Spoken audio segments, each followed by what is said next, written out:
Hi friends, இன்றைக்கி பாவக்காய் தொக்கு பண்ண போகிறோம். இப்படி ஒரு முறை நீங்கள் செஞ்சு பார்த்தீங்கன்னா டேஸ்ட்டு சூப்பராக இருக்கும். இப்போ வாங்க வீடியோக்குள்ளே போகலாம். ஃபஸ்ட்டு அதுக்கு என்ன பண்ணணும்னா, அடுப்பு பற்றி வச்சுக்கணும். கேஸ் பற்ற வச்சுட்டு தேங்காய் எண்ணெய் கொஞ்சம் ஊற்றிக்கணும்.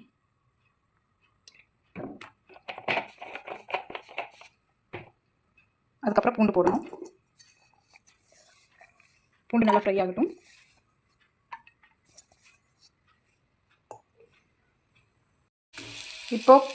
இப்போ பாவக்காய் போட்டுக்கலாம்.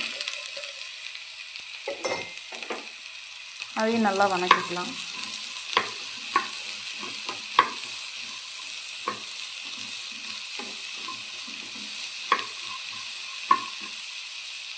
இது கூட கொஞ்சமாக பெருங்காயத்தையும் போட்டுக்கலாம். போட்டு இது கொஞ்ச நேரம் வணக்கிக்கலாம். நம்ம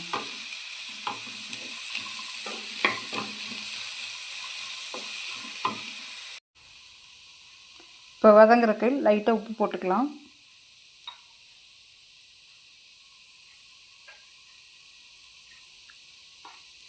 உப்பு போட்டு இன்னும் நல்லா ஃப்ரை பண்ணணும்.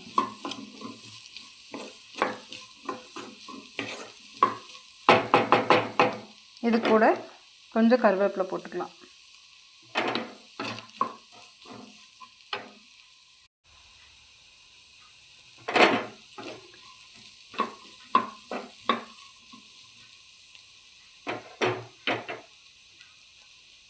ஓரளவுக்கு வணங்கினதுக்கப்புறம் இப்போது சின்ன வெங்காயத்தை இது கூட சேர்த்திக்கலாம்.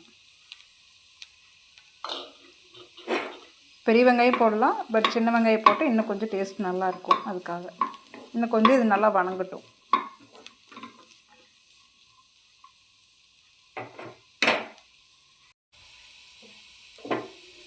இப்போ ஓரளவுக்கு பாவக்காய் வெந்துருச்சு.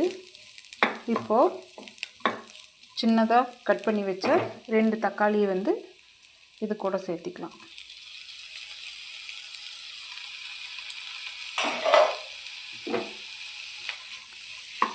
இதையும் நல்லா வணக்கி விட்டு இந்த தக்காளி எல்லாம் வேகிற அளவுக்கு ஒரு மூடி போட்டு மூடி வச்சுருவோம்.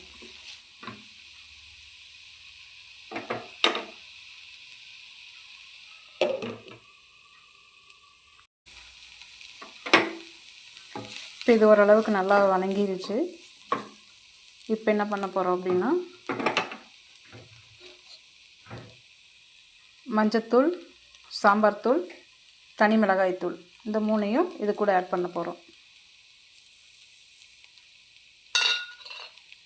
ஆட் பண்ணி ஒரு 2-3 நிமிஷம் நல்லா அப்படி வணக்கி விடணும்.